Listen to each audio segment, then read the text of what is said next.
નમસ્કાર મિત્રો, ધર્મની સાથે શાસ્ત્રોને પણ જાણો। હિન્દુ ધર્મ સાથે જોડાયેલ લગભગ દરેક વ્યક્તિના ઘરમાં પૂજા સ્થળ હોય છે।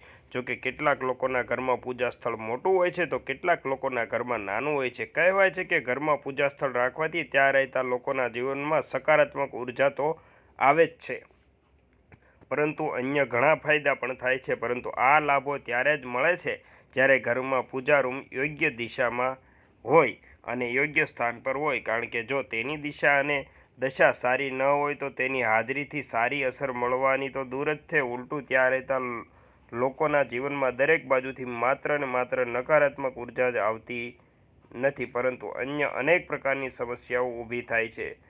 ધર્મ વાસ્તુ અનુસાર દિશાઓના જ્ઞાનને વાસ્તુ કહેવામાં આવે છે। આ એક પદ્ધતિનું નામ છે જેમાં ઇમારતનું બાંધકામ અને તેની આંતરિક સુશોભન દિશાઓને ધ્યાનમાં રાખીને કરવામાં આવે છે।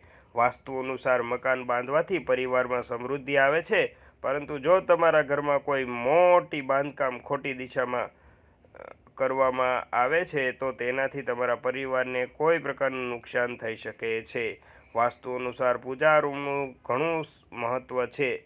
જો પૂજા સ્થાનમાં પ્રતિકૂળ વાસ્તુ હોય તો પૂજા કરતી વખતે મન એકાગ્ર થઈ શકતું નથી અને પૂજા પૂર્ણ કર્યા પછી કોઈ લાભ મળતો નથી। કહેવાય છે કે ઘરમાં મંદિર રાખવાથી તે ઘરમાં જ નહીં પરંતુ ઘરમાં રહેતા સભ્યો પર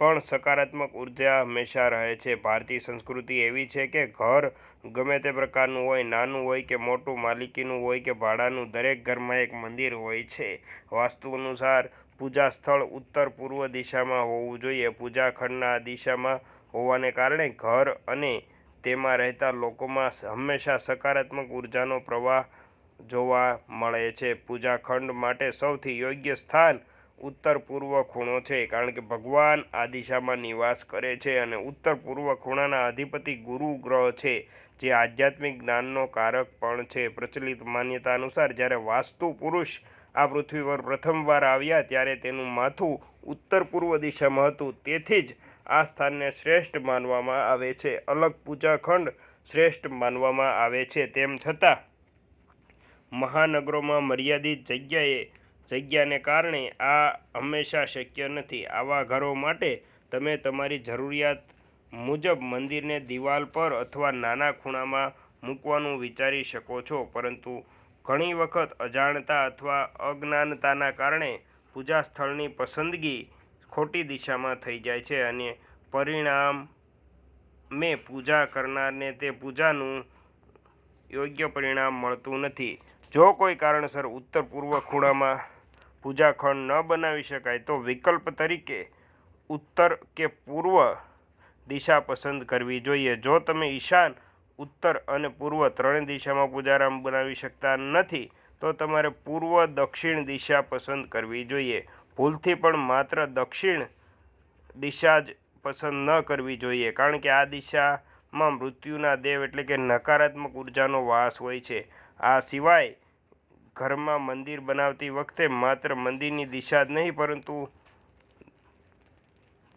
પોતાની દિશાનું પણ ધ્યાન રાખવું જોઈએ, જેથી ભગવાનની કોઈપણ પ્રતિમા કે મૂર્તિની પૂજા કરતી વખતે મુખ પૂર્વ દિશા તરફ હોવું જોઈએ।